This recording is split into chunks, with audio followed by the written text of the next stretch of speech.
Listo.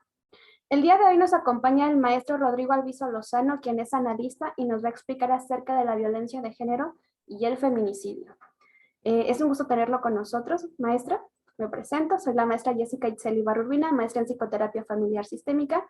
Voy a estar fungiendo como moderadora en esta pequeña charla. Cualquier cosa que deseen preguntar, cualquier duda que tengan, la pueden hacer al final o bien nos pueden enviar un mensaje en este chat y con gusto les vamos a poder orientar. Si hay algo que no entiendan, porque, bueno, el maestro de pronto puede utilizar un lenguaje que no es tan común, con gusto nos pueden hacer saber y para poder detener la plática y explicarles más a fondo sobre qué se trata, ¿sale? Maestro, por favor. Bueno, Jess, muchas gracias por este espacio. Pues bueno, justo como les comentaba Jess, la idea es un poco hablar y reflexionar sobre lo que es la violencia en términos generales. Yo me voy a enfocar un poco hacia lo que es el feminicidio. Es más o menos de lo que trata el trabajo que les comparto el día de hoy. Y bueno, posteriormente lo vamos a complementar con una presentación e igual estaremos platicando del mismo tema. Ok, muy bien, perfecto. Bueno, pues ¿qué tal si iniciamos con esta parte de saber qué es la violencia?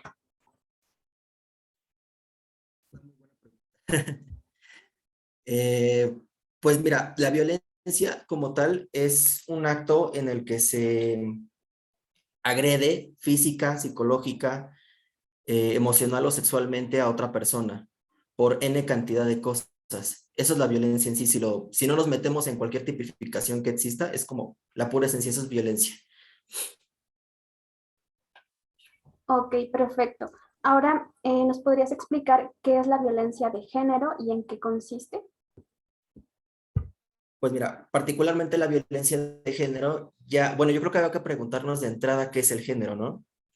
Entonces, la violencia particularmente de género es esta violencia que se va a caracterizar por estar enfocada o el conjunto de conductas agresivas enfocadas a persuadir, a menospreciar, a agredir o a violentar, vaya, valga la redundancia, a una persona por sus características físicas, más como relacionadas a su identidad, vaya, su identidad sexual. Ok, perfecto. Bueno, creo que con esto ya familiarizamos un poquito con la situación, con el tema. ¿Qué le parece si iniciamos ya de lleno con lo que nos trae? Pues les comparto el título de mi trabajo. Es un trabajo titulado El feminicida, simbiosis con la madre y sus expresiones patológicas. Por favor, si alguien siente la necesidad de detenerme cuando esté compartiéndoselos, por favor deténganme y pregúntenme. Bueno, como parte introductoria, el presente ensayo tiene como objetivo reflexionar acerca de cuáles son las características del vínculo entre una madre y un hijo, que tienen como consecuencia un comportamiento patológico en la vida adulta, como es el caso en particular de la psicodinamia del feminicida. Este tema en particular me interesó no solo por su gran aporte conceptual y académico para mi formación como maestrando, sino también porque viví de primera mano la amenaza de pérdida de uno de mis seres queridos, por el riesgo de estar viviendo cerca de un famoso feminicida, que meses atrás fue capturado en uno de los municipios del Estado de México, e investigando encontré que tan solo en la primera mitad del 2021, el promedio de mujeres asesinadas en nuestro país es 10.5 al día, un aumento del 7.1% en comparación a años anteriores según la revista Forbes. Entonces ya dentro de eso es un dato escalofriante, ¿no?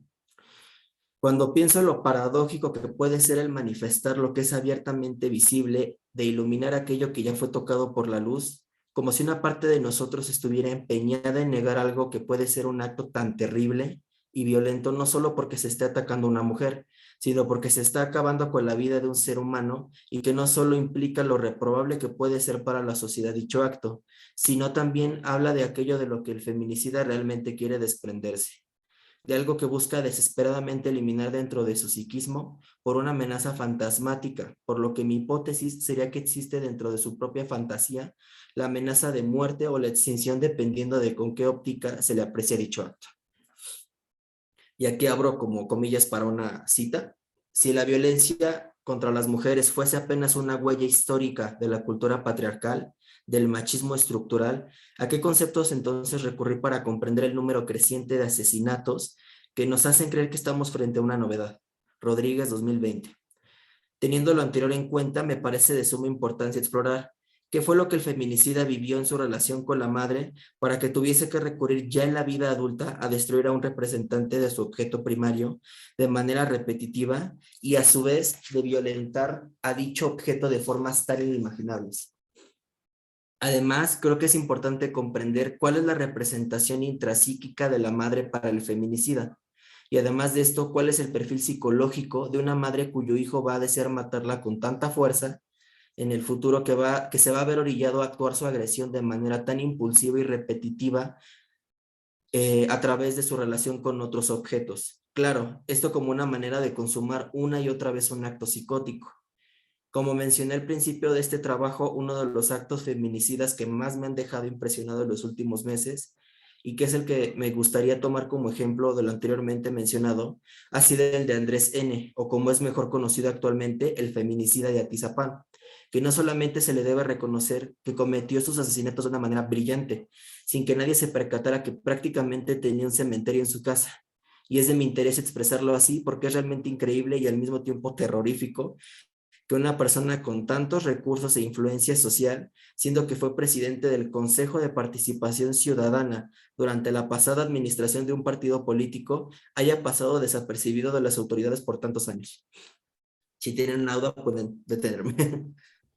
Sí, por favor, ¿podrías explicar qué es esta palabra de objeto para ser un poco más específicos, por favor? Claro, objeto en psicoanálisis hace más como referencia a toda aquella persona con la que uno interactúa en la realidad, en la vida diaria.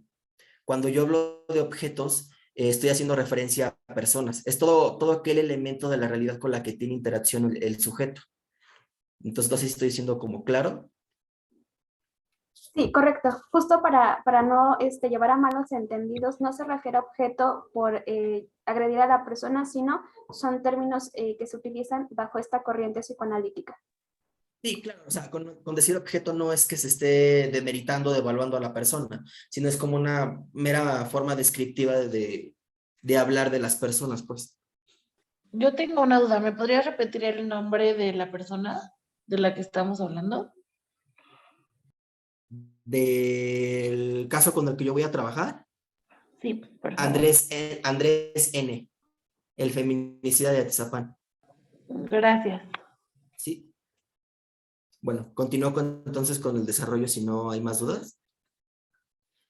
Y bueno, ahora igual, comillas, ahí mismo en su cuarto de dormir pudo encontrarse un sótano. Las autoridades han descubierto que ahí llevaba los cuerpos de algunas mujeres que asesinaba. Él señaló que mató y desapareció al menos a 15 mujeres. Las llevaba hasta ahí con engaños, les ofrecía apoyos basado precisamente en su cargo de participación ciudadana. Señaló que en ocasiones practicó el canibalismo. Añadió que en su experiencia como carnicero le permitía saber cómo y en dónde cortar la carne. El individuo llevaba una lista detallada con datos de sus víctimas y fechas. Ponía el nombre completo, su edad, su dirección y el peso de cada parte de su cuerpo, como la cabeza que pesaba 15 kilos, el hígado, sus piernas, costillas e incluso el peso de cada uno de sus senos. Uno de los registros lo efectuó en 1994. Es decir, al parecer lleva casi 3 décadas haciendo lo mismo. Jiménez, 2021. Esta cita retomada de Jiménez me parece pone en evidencia cómo es que este acto psicótico, que busca no solamente la destrucción de los objetos internos por percibirlos como amenazantes, sino también la separación de este objeto que se percibe también como parte del self, que tiene sus orígenes psicopatológicos desde la etapa de separación e individuación descrita por Mahler, en donde más bien en lugar de que existan los cimientos de lo que después será la autonomía del niño, se genera la sensación de que la madre y el niño son en realidad la misma persona. Y esto llena de una profunda angustia al niño, el cual crece con la sensación de no saber qué es en realidad el mismo porque nunca se sintió realmente autónomo, ni mucho menos construyó su propio sentido de identidad. Es en este punto donde podemos hipotetizar que una de las posibles causas del feminicidio es una angustia de fragmentación que en la vida adulta se expresa como una disolución de los límites y de la integración del self, derivada de la relación simbiótica con el objeto primario que ocurre de manera intrapsíquica. Es de ahí donde surge una profunda rabia hacia la madre y se siente la necesidad de matar al objeto primario, que se siente como parte de sí mismo, como una forma de automutilación del self, ya que se percibe a la madre como un ente patógeno en la mente del feminicida. Por otro lado, hay una desmentida de la figura del padre y su función dentro de la generación de la angustia de castración, porque el feminicida cuenta con que no habrá consecuencias psíquicamente hablando para sus actos, no habrá culpa ni angustia, porque su superyo es demasiado lábil para que pueda cumplir con estas funciones. De igual manera, tampoco se establece el terror al incesto, porque para el feminicida, la actuación de matar a una mujer también es un modo de poseerla por completo, viéndola más bien como una cosa que como un alguien en sí. Este deseo ambivalente de tanto querer separarse como de querer seguir simbiotizado es lo que guiaría sus actos como el núcleo psicótico de su personalidad. Esta podría ser una de las posibles explicaciones al desarrollo de los actos tan atroces que en años posteriores cometería el feminicida. En el caso del feminicida de Atizapán, esta podría ser una de las posibles interpretaciones psicodinámicas de sus actos, ya que como se aprecia en la cita, no solamente las mataba, sino que también recurrió al canibalismo, como una manera de conservarlas dentro de sí mismo e inmortalizarlas. De modo que esta era la manera en que podía seguir conservando a mamá después de haberla matado. Era un modo también en que su narcisismo podía restaurarse y su sí mismo se mantenía integrado. Igual aquí abro comillas para una cita. El feminicidio como agravante penal clasifica el asesinato como crimen horrendo cuando incluye menosprecio o discriminación a la condición de mujer, caracterizando como feminicidio el crimen perpetrado por el compañero, marido, novio, en fin, por un hombre con quien la mujer se relacione afectivamente. Rodríguez. Tomando en cuenta lo mencionado por Rodríguez, se puede especular cómo es que el feminicida recrea constantemente su relación con su figura materna, con mujeres que cumplen con determinadas características que para el feminicida son importantes. Ahora bien, me parece pertinente hacerme la pregunta, ¿qué influye más en el acto feminicida, la cultura o su relación con la madre? Aquí igual retomo otra cita, pero no sería toda violencia doméstica contra la mujer justamente una demostración de este menosprecio que el aparato jurídico solo describe en la esfera doméstica? A esta pregunta puedo agregar entonces algunos problemas. Si la misoginia es estructural y excede la relación de pareja, y el agravante penal del feminicidio limita el problema a lo que significa matar a la propia mujer. Rodríguez, 2020. Es aquí en donde me parece importante distinguir cómo es que el feminicidio existe no solo como una consecuencia de un componente del desarrollo del aparato psíquico, sino también como un fenómeno social propio del machismo. Ahora bien, ¿es lo mismo machismo que patriarcado? A mi juicio, ambas terminologías son diferentes, ya que el machismo pienso que debe de ser clasificado como un conjunto de conductas destinadas a preservar el narcisismo del hombre por sobre el de la mujer, ya que al percibirla como amenazante, tiene la necesidad de devaluarla para poder coexistir con ella. Por otro lado, el patriarcado haría referencia a la modalidad social conductual destinada a imponer y clasificar determinados patrones de influencia, en su mayoría lideradas por los hombres y que buscan conservar el falo ante cualquier posibilidad de amenaza. Maestro, perdón que te interrumpa un poquito. ¿Nos puedes explicar qué es el falo y qué es el self? El self hace referencia a todo, híjole, es que nos estamos metiendo en términos profundamente psicoanalíticos. Bueno, el self es como toda la integración del aparato psíquico. En psicoanálisis se habla de, bueno, del modelo propuesto por Freud, al menos en su segunda tópica, se habla de ello, yo y superyo. Entonces, bueno, y en la primera hablaba de inconsciente, preconsciente y consciente. Entonces, posteriormente, él empezó a hablar del self. Entonces, el self lo describió como un conjunto de, como todo el conjunto de lo que es el aparato psíquico. Entonces, estaría incluido lo que es lo que se llama también self corporal, todo el cuerpo, todos los límites de lo que son mi cuerpo, lo que soy yo y lo que es la realidad. Entonces, y todo el conjunto de procesos intrapsíquicos. Eso sería como el self. El falo es un concepto que hace referencia, no como comúnmente se conoce como a pene, porque mucha gente lo relaciona con la palabra pene mal empleada. El falo hace más referencia a la posesión de poder, a la capacidad de hacer. Es un concepto relacionado muchas veces con el complejo de Edipo. No sé si estoy siendo claro o alguien tiene alguna duda. Ok, bueno, solo para complementar un poquito tu explicación, el self es Ujú, toda la estructura del pensamiento, si no corrígeme, ujú, y ujú, los límites que hay en ella. Es decir, lo que nos ujú. hace decir esto que voy a hacer está bien o esto que voy a hacer está mal. ¿Sale? Lo que nos hace sentir como esas pequeñas barreras que nos impiden actuar de forma correcta o incorrecta, ¿no? De manera Ujú. social. Y el falo es ¿cómo explicarlo de forma más coloquial? Es que sí son términos muy, muy complejos, pero vamos a Los tratar de complejos. explicarlos de forma más light. Sí, o sea, vaya, lo que me refiero con self es como, es todo el concepto que se usa para describir todo el conjunto como tú mencionabas, como de pensamientos, de emociones, de creencias, de incluso los límites del propio cuerpo, ¿no? ¿Cómo sé que yo no soy parte de, no sé, de un árbol, ¿no? O el árbol no es parte de mí. O sea, yo sé cuáles son los límites de mi cuerpo y de lo que yo creo y de lo que yo siento. Esa es una forma un poco más simplificada de explicar lo que es el self. Ok, No sé si alguien más tenga una duda. Me parece que no. Ok. Bueno, continúo con la cita que tenía. La violencia de género se manifiesta como el símbolo más brutal de la desigualdad existente en nuestra sociedad. Se trata de una violencia que se dirige sobre las mujeres por el hecho mismo de serlo, por ser consideradas por sus agresores carentes de los derechos mínimos de libertad, respeto y capacidad de decisión. Artaloitia, 2012. Conclusiones. En el presente trabajo he explorado algunas de las posibles causas que considero podrían ser una de las razones principales del acto feminicida en nuestra sociedad. Retomé el caso del feminicida de Atizapán porque me pareció que tocaba puntos sensibles en relación a la descripción que quería brindar y quise de esta manera brindar una hipótesis psicodinámica de este acto.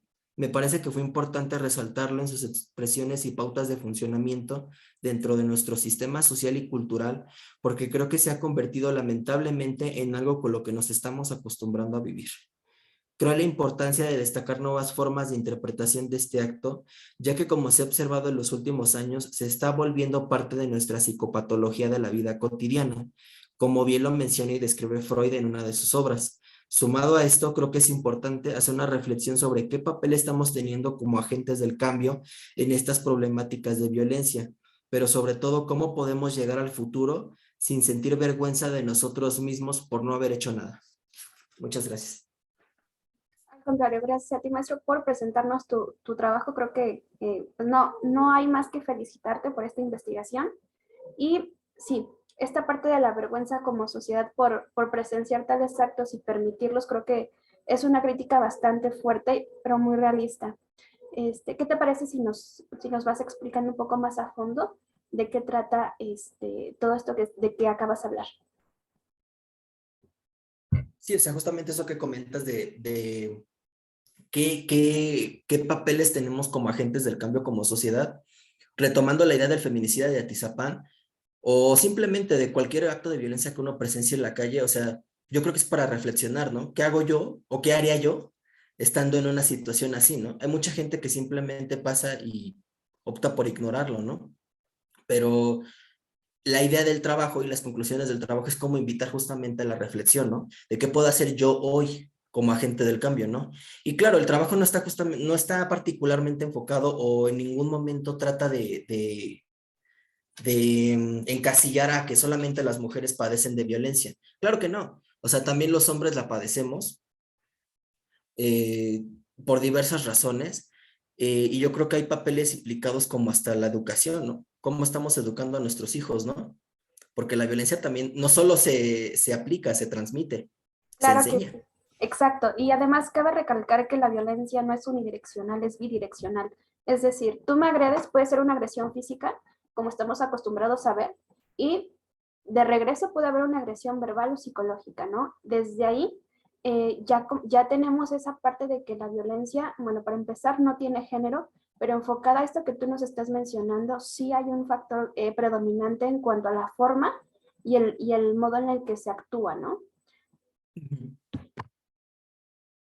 Y bueno, ahorita me gustaría como continuar, igual ya tomando todo esto que les acabo de comentar como en cuenta, eh, hablando de por qué es importante justamente acudir a psicoterapia cuando uno padece violencia o ha llegado a padecer violencia, ¿no? Porque muchas veces uno ha padecido situaciones de agresión que ni siquiera cataloga como violentas, ¿no? El problema es que uno las normaliza muchas veces, ¿no? Justamente esta imagen me parece como bastante descriptiva porque muchas veces los pacientes llegan con vergüenza, o sea, les da mucha vergüenza reconocer que fueron violentados, siendo del género que sean, del sexo, de lo que se les ocurra. O sea, el simple hecho de reconocer que nos sentimos expuestos y vulnerables no es algo sencillo, no es algo sencillo abrirte con otra persona, por supuesto, y mucho menos que no conoces, ¿no? Claro, es correcto. De hecho, esta parte la tocábamos en una sesión anterior de por qué es la Ujú. vergüenza, ¿no? ¿Por qué contarle algo que es muy personal a un desconocido y tener este miedo, ¿no? De nos va a juzgar, nos va a regañar, nos va a vulnerar todavía más, ¿no? Y justamente mencionabas, ¿no? Que lo hemos normalizado tanto que ya no nos damos cuenta si realmente lo estamos padeciendo o no, ¿no? Vamos a dar un ejemplo muy rápido, la microviolencia, ¿no? Micro no porque sea pequeña, sino porque es tan sutil que no te das cuenta que es violencia y además de que la hemos normalizado tanto que pues pasa desapercibida. Entonces creo que va muy al punto tu comentario. Sí, claro. Un ejemplo clarísimo es las relaciones de pareja. Uno muchas veces justifica que porque quieres a una persona o porque otra persona te quiere, se justifica ya o ya va como entendido, ¿no? Que es justificable ciertos actos como violentos, ¿no? Y cuando realmente no es así, ¿no? Claro. Desde ahí, por ejemplo, el famoso, me cela porque me quiere o me revisa el celular porque me está cuidando. Híjole, creo que ahí hay pocos, bueno, las famosas red flags que vemos, ¿no? En Facebook ahora, para ponernos a la moda con este lenguaje. Y realmente no es algo que implique cuidado o implique esta parte de cariño, porque realmente es una agresión. Y fíjate, ahorita que comentabas eso, yo lo pensaba muchas veces en este término moderno que usan para describir particularmente, fíjate, es interesante pensarlo porque regularmente se usa para describir a mujeres, pero había ahí como que repensar cómo se usa, ¿no? Y en qué género, porque está medio extraño. Este término de tóxica.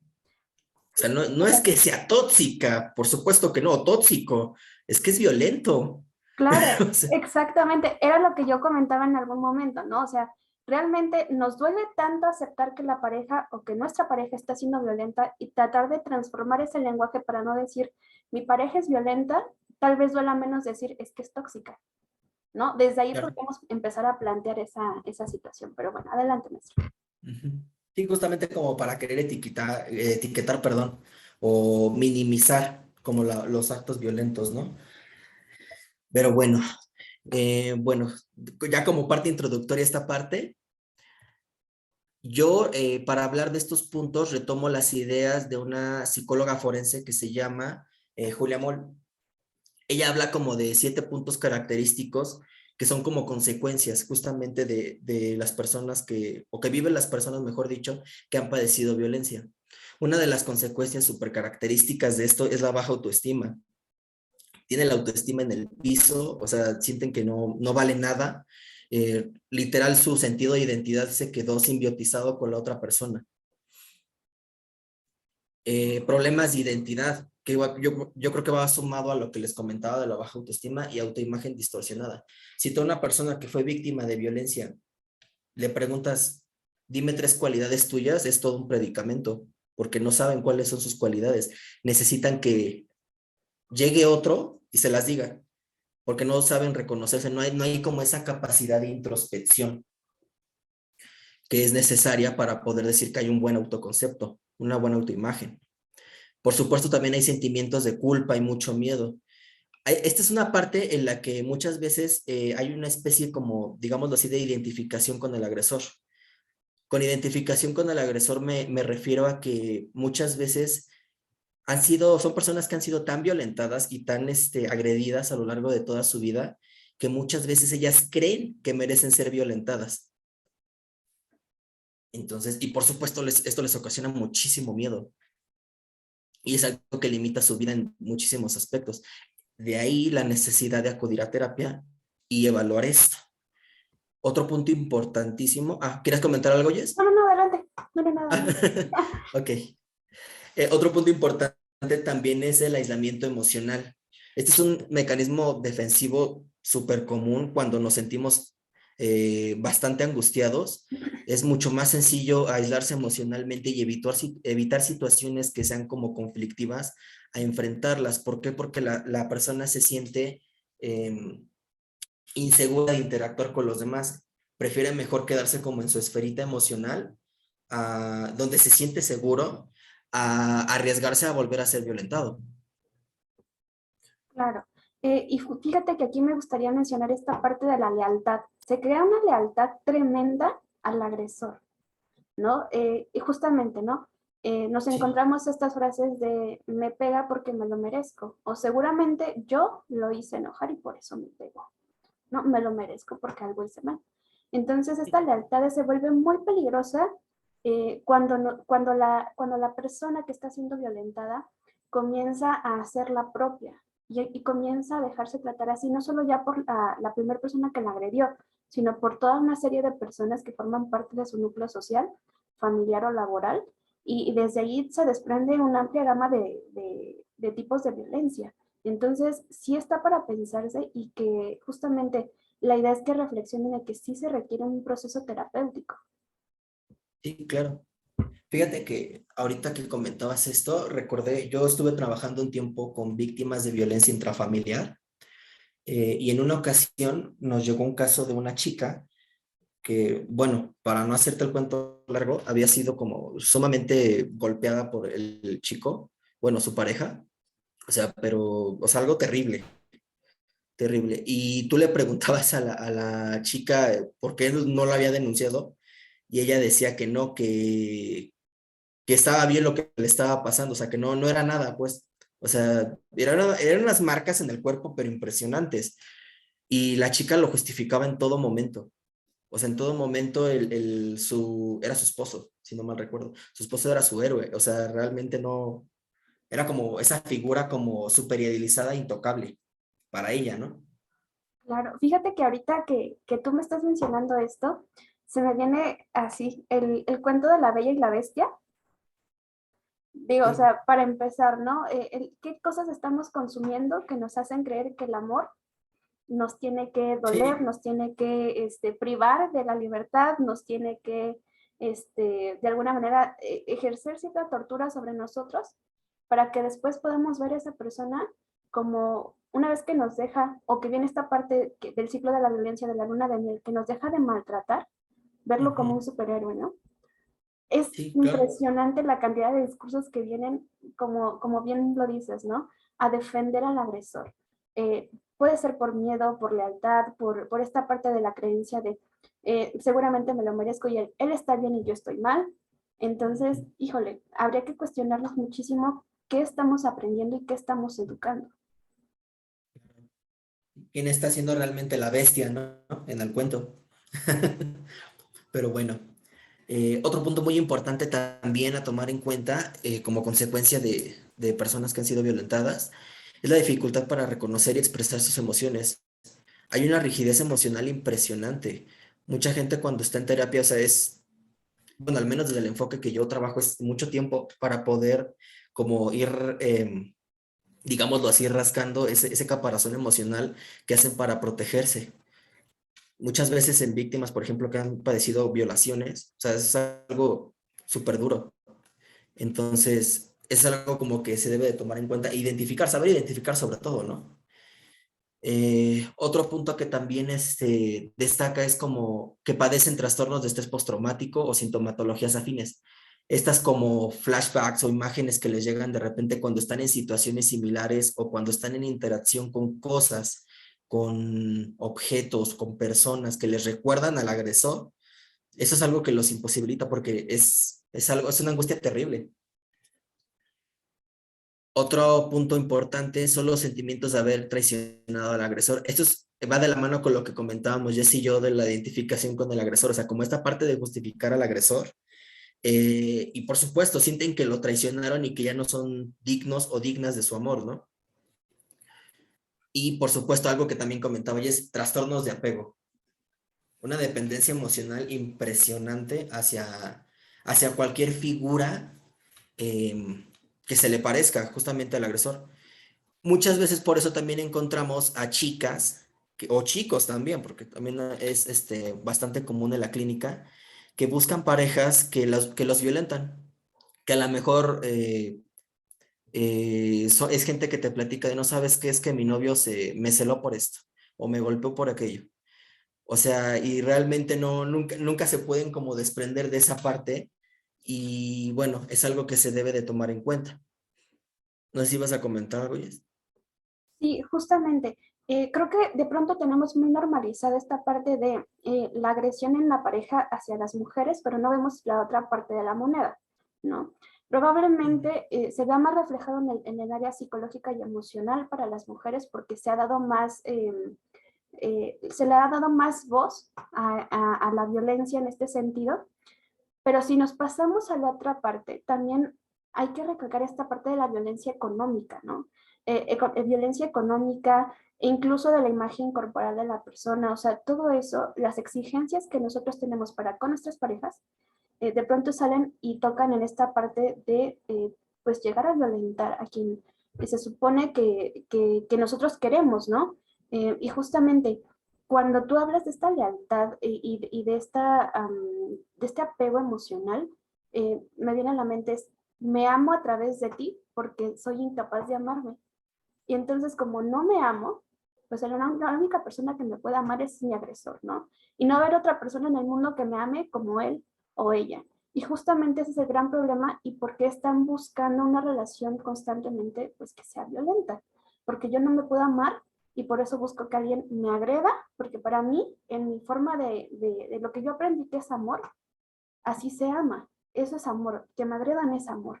Entonces, habría que cuestionarnos qué hay que desaprender y qué tenemos normalizado, cómo lo vemos reflejado en lo que nosotros llamamos amor o una relación de pareja. Creo que ahí habría que... Este tema da para mucho, pero vamos a centrarnos en lo que nos toca. Sí, sí, sí. Ahorita que también comentabas esto, yo pensaba mucho en estas relaciones con las personas que muchas veces tenemos que son parcializadas, ¿no? Sobre todo las relaciones de codependencia, ¿no?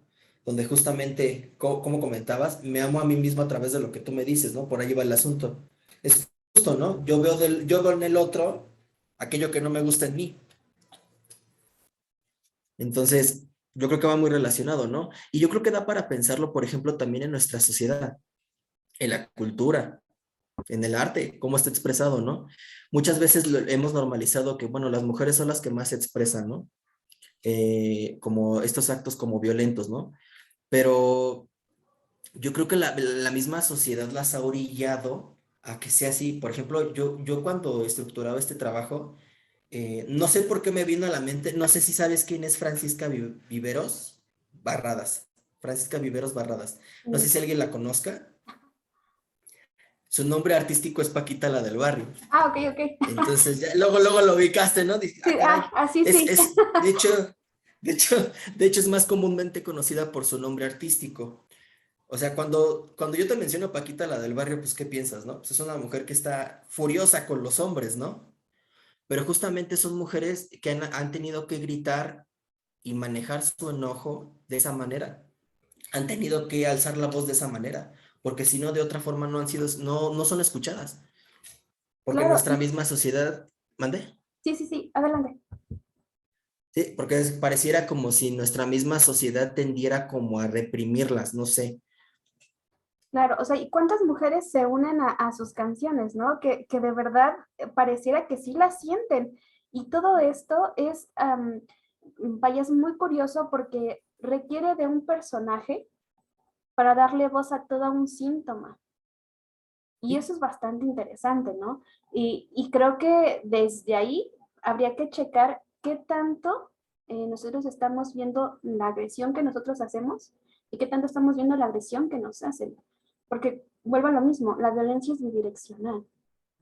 Claro. Sí, claro, para que haya un conflicto no es cosa de uno, tiene que haber dos Claro, factores, dos personitas por ahí, exacto, o al sea, menos, ¿no? simplemente cómo se refiere esta artista a los A hombres, los ¿no? hombres, A los hombres, ya dices, ok, hay problemas, sí, ¿no? O sea, no me imagino qué tan enojada debe estar con los hombres y con ella misma. Creo sí, que habría que analizar qué estamos consumiendo nuevamente, ¿no? sí, claro, Eh, exacto, justamente, es lo que consumimos, es una manera meramente devaluativa. O sea, ella se enfoca muchísimo a dirigir su agresión hacia los hombres, ¿no? Canciones, hay muchas canciones. Entonces, bueno, exacto. siguiendo con la línea de lo que comentábamos, en los beneficios de la atención psicoterapéutica, vamos a encontrar que está la creación e identificación de recursos personales para afrontar diversas situaciones estresantes. Esto nos sirve muchas veces porque las víctimas de violencia llegan pensando en que no tienen la capacidad de salir de sus problemas. O muchas veces llegan con la frase de no soy nada, o sea, no soy nada porque, no sé, yo simplemente siento que no soy nada y no tengo la capacidad de salir de este hoyo. Entonces, es un proceso complejo en el que uno se tiene que meter a trabajar con el paciente a que entienda cuáles son realmente sus recursos personales y a que los desmienta sobre todo, porque muchas veces son percepciones inadecuadas, ¿no? Muchas veces terminan dándose cuenta de que son buenos para cosas para las que realmente, pues, creían que no, ¿no? Otra parte importante es el fortalecimiento de la autoestima, que es lo que comentábamos hace un rato de la dependencia emocional, ¿no? De que realmente no saben cuáles son aquellas cosas que los caracterizan, cuáles son aquellas cosas por las que valen y cuáles son aquellas cosas por las que pueden seguir adelante, ¿no? Otro punto importante que va de la mano con el fortalecimiento de la autoestima es fomentar la independencia. No pueden seguir toda la vida amarrados a un terapeuta que les esté ayudando entre comillas, ayudar a tomar decisiones, porque realmente los recursos los genera el paciente. Realmente el terapeuta o la psicoterapia como tal es una herramienta que te ayuda a generar los recursos para seguir adelante. Por eso es que se fomenta la independencia, no se crea. Claro, exacto. Y justamente es un vehículo únicamente para que tú tengas más herramientas o descubras las que ya tienes. Por acá nos comentan en un chat, cómo es, es que es la forma en que las mujeres pueden reclamar lo que no les parece a través de canciones por miedo. Es, o sea, sí tiene razón en este sentido. A veces el miedo o esta parte de vivir en un núcleo familiar muy machista, muy misógino, muy violento, probablemente se ha visto más como normal el cantar una canción y reclamar a través de ella que decirlo de manera directa. Pongámoslo en un contexto familiar mexicano, ¿no? ¿Qué pasa en las fiestas? En las fiestas se llegan a poner este tipo de canciones cuando la gente ya está hasta el full de alcohol y es más fácil, incluso hasta con el mismo alcohol, ¿no? Reclamar porque es más fácil hacerlo a través de una canción que decirlo de manera directa para no esperar una agresión. Sí, sí, sí. O pensémoslos también bueno, pensémoslo mejor dicho, también en situaciones como cotidianas sociales, ¿no? Muchas veces estas marchas que han salido de las noticias en donde ciertos grupos de mujeres salen vandalizando ciertos como monumentos o ciertas instituciones o edificios, ¿no? Hay mucha gente que dice, bueno, es que está mal, ¿no? Que estén agrediendo monumentos o cualquier situación o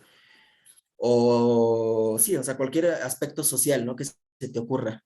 Pero pues uno se pone a pensar y bueno, dice, bueno, ya son mujeres que denunciaron, son mujeres que siguieron el proceso jurídico, son mujeres que ya gritaron, son mujeres que ya hicieron todo lo que se tenía que hacer y de otro modo no fueron escuchadas.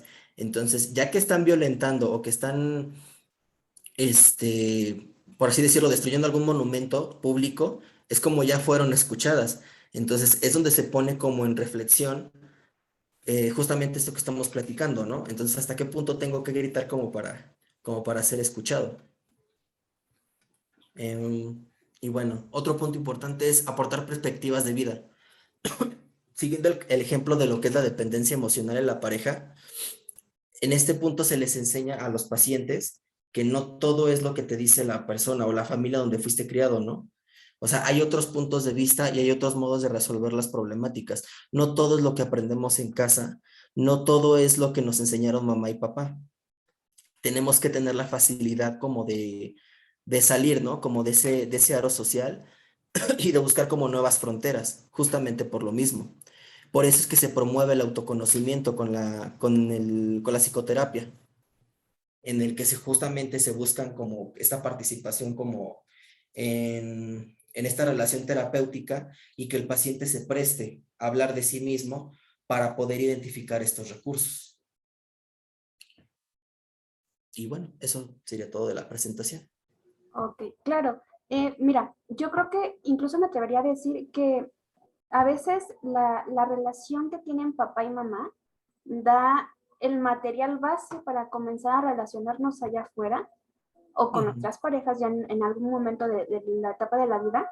Y creo ujú, que, una disculpa por el ruido, y creo que a partir de aquí podemos darnos cuenta si realmente la relación que nosotros observamos en casa es sana, ¿no? O sea, usando el término coloquial, sana, ¿no? Creo que en esta parte de tener esa conciencia y de saber si realmente yo vengo con una creencia donde lo que yo vi como una pareja, como una relación familiar, es algo donde no se agrede, bueno, desde ahí ya tenemos como un punto pues bastante estable para comenzar una relación, para comenzar a formar una familia. Por eso, bueno, hablando de mi enfoque en lo personal, siempre preguntamos, ¿para qué quieres una familia? ¿Por qué quieres una pareja? ¿Hacia dónde vas con eso? Si no está claro, ¿para qué? Deberíamos empezar a cuestionarnos por qué no tenemos claro eso. ¿Realmente sí queremos una familia? ¿Realmente sí queremos una pareja? ¿O estamos acostumbrados o estamos guiados por todo el contexto social que nos está rodeando y a lo que nos sentimos obligados, ¿no? Y partiendo de ahí, saber qué tipo de vínculos vamos a poder formar, con qué herramientas contamos para formar ese vínculo con la otra persona. sí, claro. Sí, muchas veces, o desde la pregunta de, oye, ¿quieres tener hijos? No, bueno, pues es que sí, ¿no? ¿Por qué quieres tener hijos? No, pues porque Panchito quiere, ¿no? A ver, ¿y por qué? O sea, realmente tú, ¿a ti de qué te sirve tener hijos? ¿No? ¿Por qué es que realmente quieres tener hijos? ¿Realmente los quieres tener? ¿O los quieres tener porque tu pareja los quiere tener? Y es ya desde ahí donde uno comienza como a fomentar esto, ¿no? Al menos en el trabajo terapéutico, ¿no? Comienzas a fomentar que el paciente tenga esa capacidad como de autocuestionarse y decir, bueno, entonces, ¿qué es lo que yo quiero, no? Ah, entonces no es lo que, es diferente a lo que mi pareja quiere. Ah, entonces ya a partir de ahí, generar justamente estas herramientas para poder decir, ¿sabes qué, fulanito de tal? No estoy de acuerdo con lo que tú quieres para la relación. Vamos a hablarlo, ¿no? Vamos a llegar a puntos medios, ¿no?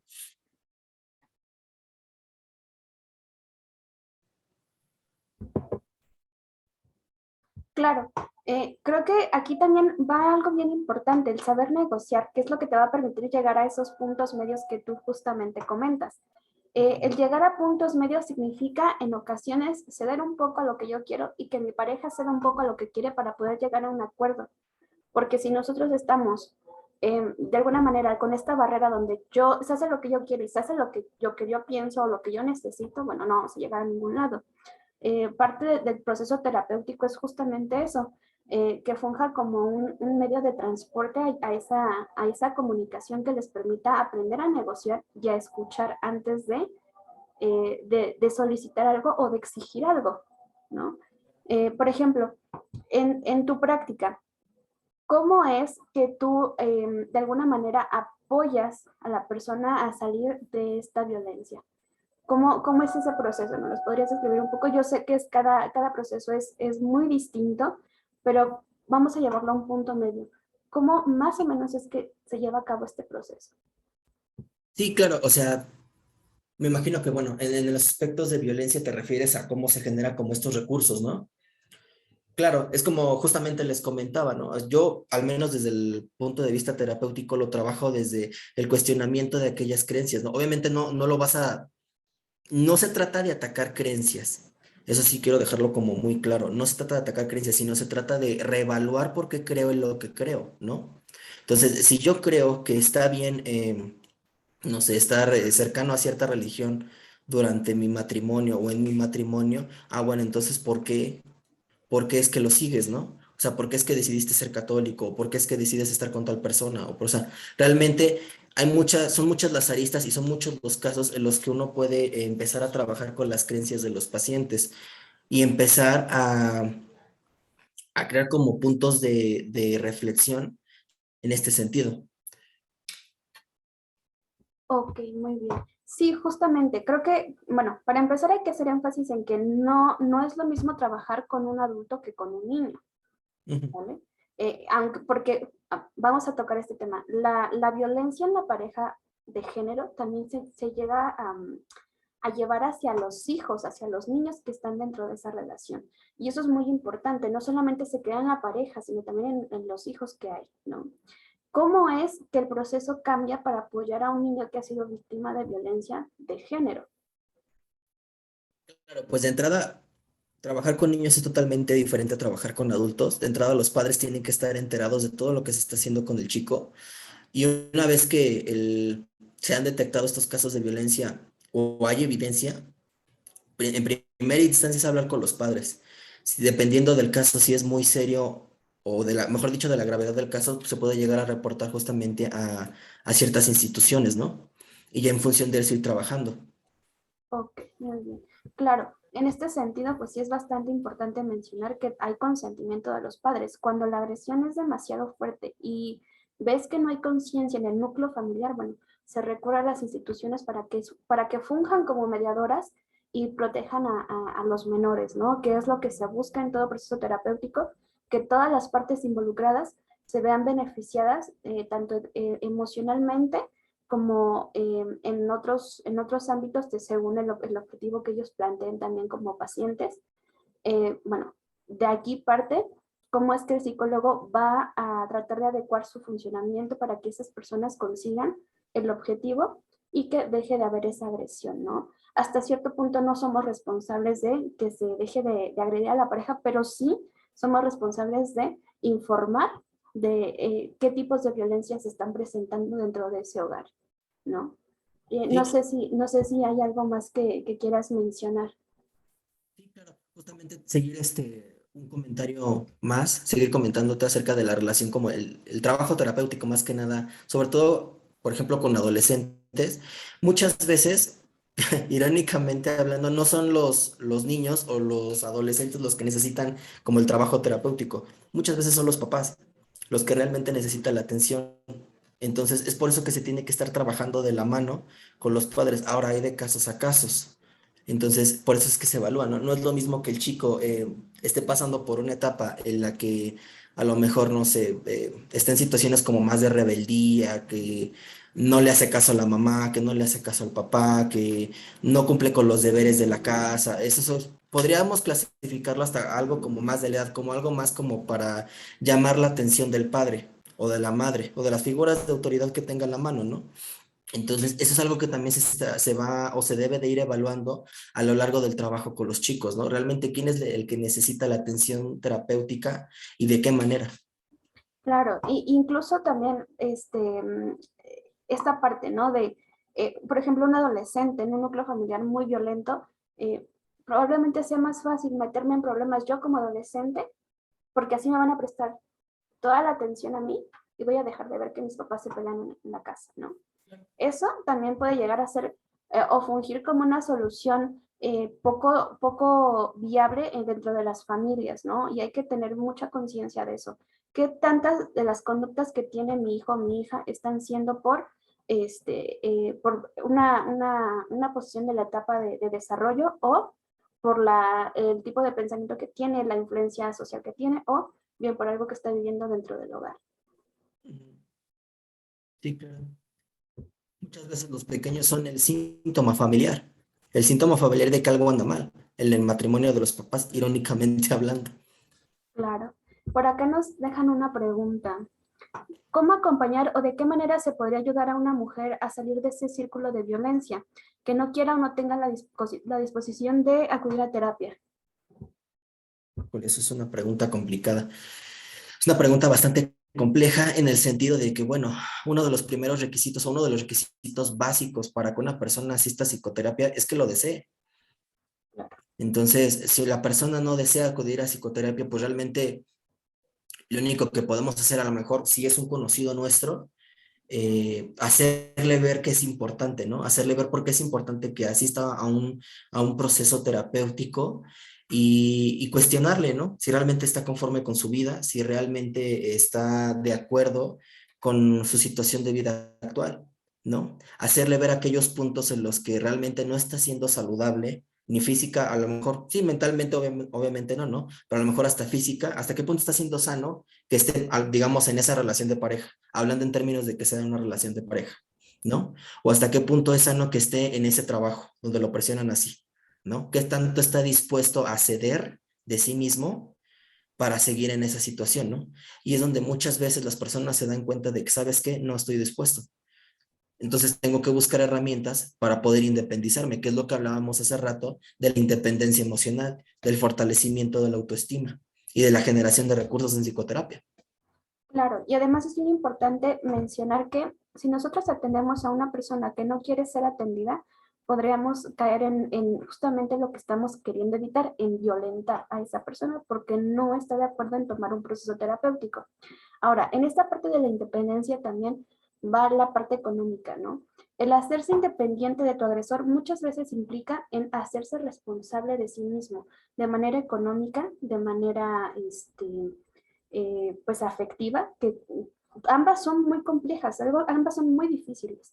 Entonces, en este sentido, justamente es muy complejo que una persona que no quiere la atención pueda de alguna manera acudir a un proceso porque de alguna manera va a estar frenando el avance.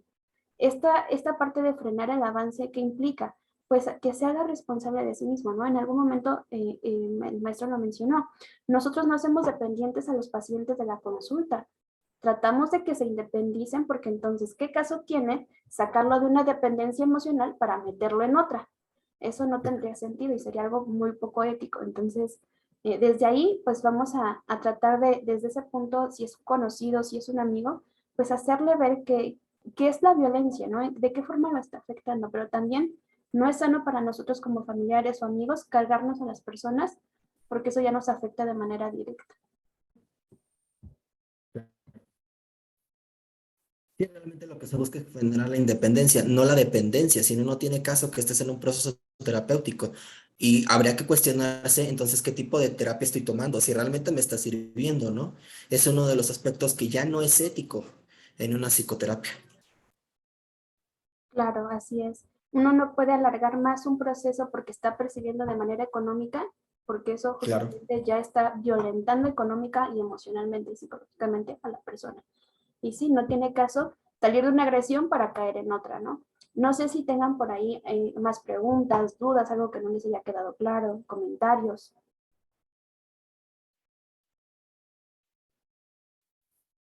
Pueden abrir su micrófono o nos pueden escribir como gusten.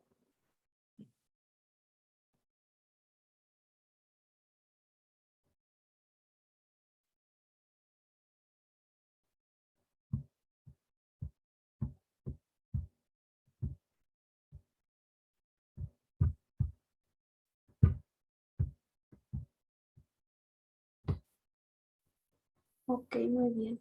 Me gustaría hacer una pregunta que creo que es bastante pertinente. ¿Qué pasa con las personas de la tercera edad que están siendo agredidas? Ese es un punto importante también.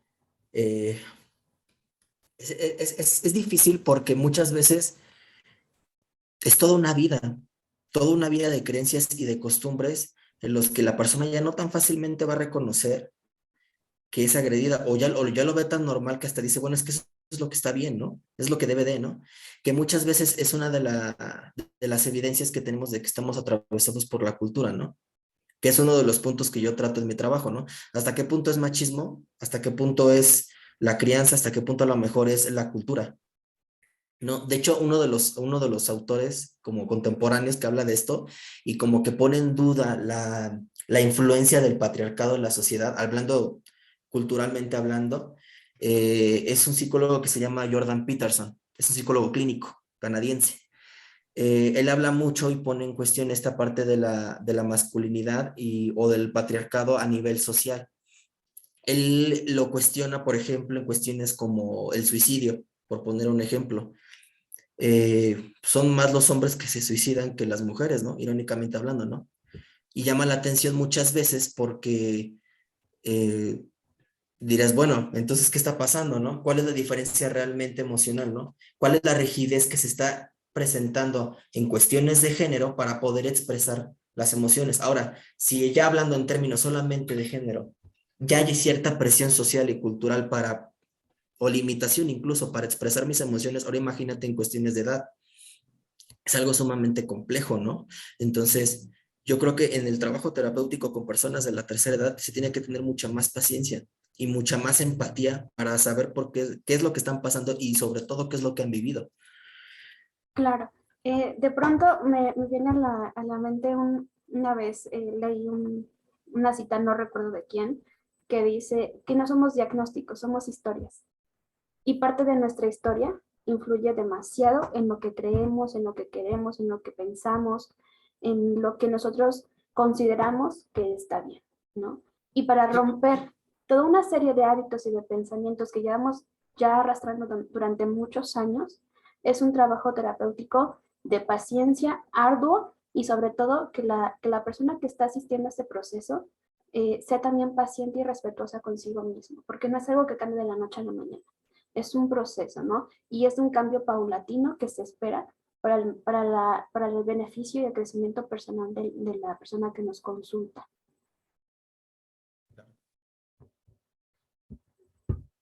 No sé si alguien quiera comentar algo.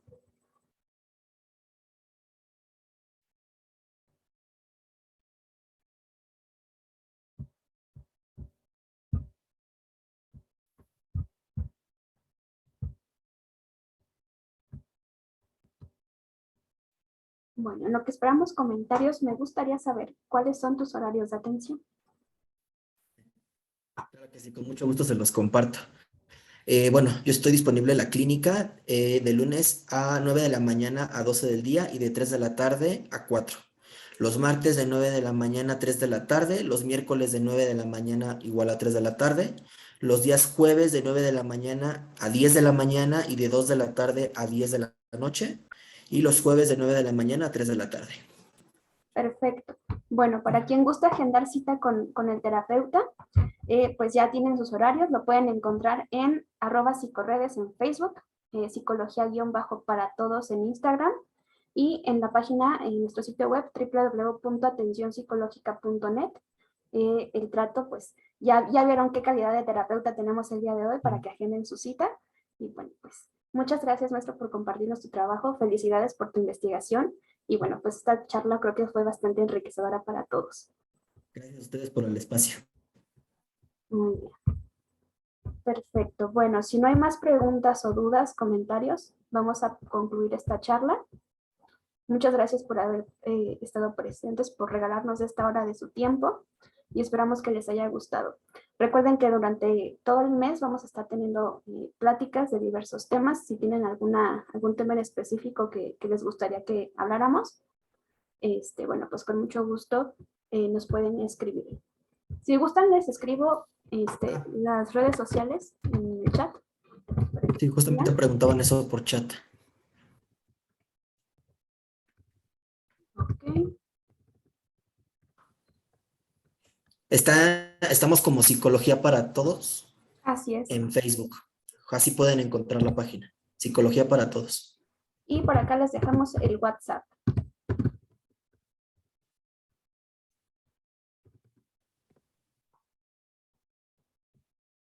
Listo, no sé si ya les llegó, creo que sí. Sí, sí llegó.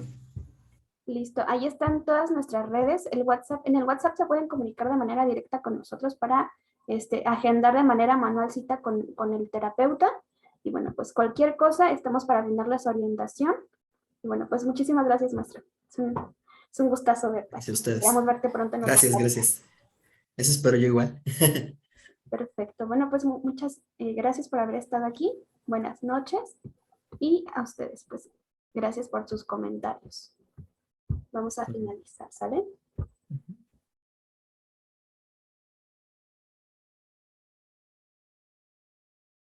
Ok, por acá te dicen que gracias por la charla, gracias, temas muy importantes y muy interesante y muy aportador. Perfecto. Gracias a ustedes. Ya.